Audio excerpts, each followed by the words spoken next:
Voilà, chin, un concentré de vitamines.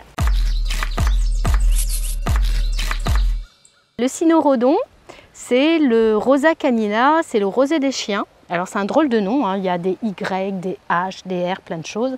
Ça s'écrit comme ça. Et l'origine, c'est cyno, comme cynophile, le chien, et rhodon, comme la rose en grec. Donc c'est le rosier des chiens. En français, on dit un églantier. Et églantier, ça veut dire aiguillonné, parce qu'en fait, c'est un rosier et il se défend bien.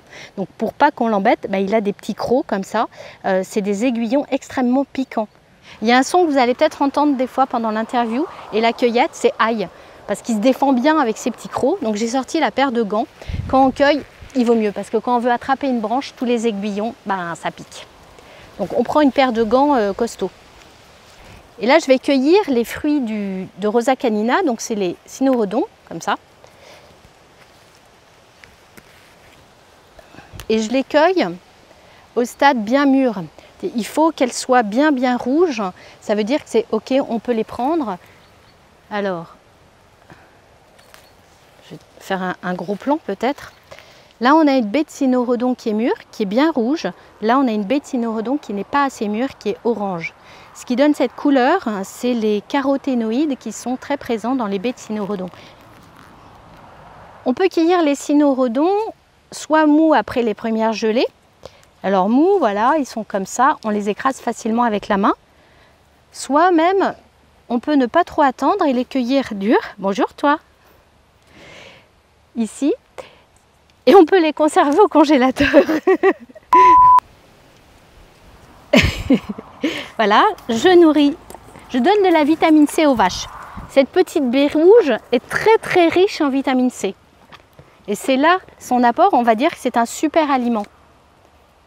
C'est bourré de vitamines, pas que la vitamine C, d'anthocyanes, oups, voilà, tiens. Alors, le cynorhodon, c'est très important pour la faune sauvage. C'est la nourriture de l'hiver, c'est des stocks de nourriture très riches en vitamines pour tous les oiseaux, les animaux. Donc c'est important lors de la cueillette de toujours en laisser la plus grande partie pour la faune sauvage. L'usage comestible, c'est cette purée-là, dont on va faire de la confiture par exemple, ou une décoction, qui est très riche en vitamine C, en vitamines, en anti-inflammatoires. C'est un super aliment. C'est directement sur l'arbre de prendre les baies quand elles sont un peu blettes et d'appuyer ici. Et là, on va faire sortir la pulpe, comme ça, voilà. Et ça, c'est un pur délice, petite confiture. La manière la plus simple de préparer les baies de cynorhodon, c'est de les mettre à macérer au froid. Ici, il y a une dizaine de baies pour environ 3/4 de litre d'eau. On met ça au frais toute une nuit et on va déguster le matin. Il y aura un petit goût citronné et surtout, ça sera très riche en vitamines et en vitamine C. C'est de faire une infusion prolongée en ayant écrasé les baies un peu molles et on verse dessus l'équivalent d'un grand verre d'eau sur la pulpe écrasée. Et on infuse pendant environ 10 minutes. On obtient ça. Alors je vais vous faire déguster. Voilà, chin, un concentré de vitamines. Pour faire la confiture de cynorhodon, on va prendre des cynorhodons qui sont un peu mous comme ça. S'ils sont durs, il faudra juste les faire cuire plus longtemps.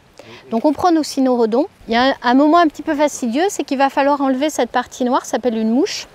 Voilà, ainsi que le petit restant ici. Voilà, et on a notre baie.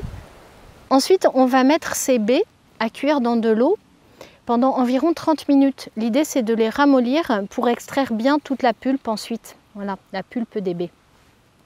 Donc quand elles sont bien ramollies, on va les passer au chinois ou au presse-légumes, presse-purée, comme ça, pour enlever toutes les petits akènes poilus.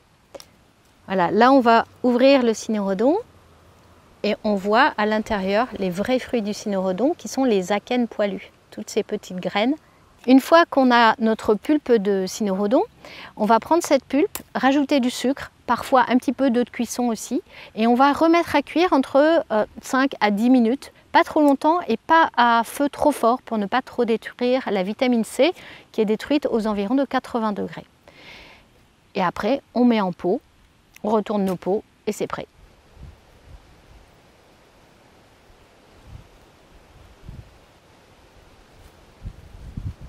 L'églantier étant l'ancêtre de tous les rosiers donnent des cynorrhodons qui sont comestibles. Si vous avez des rosiers anciens chez vous avec des beaux cynorrhodons, ne vous privez pas, vous pouvez manger les baies de vos rosiers.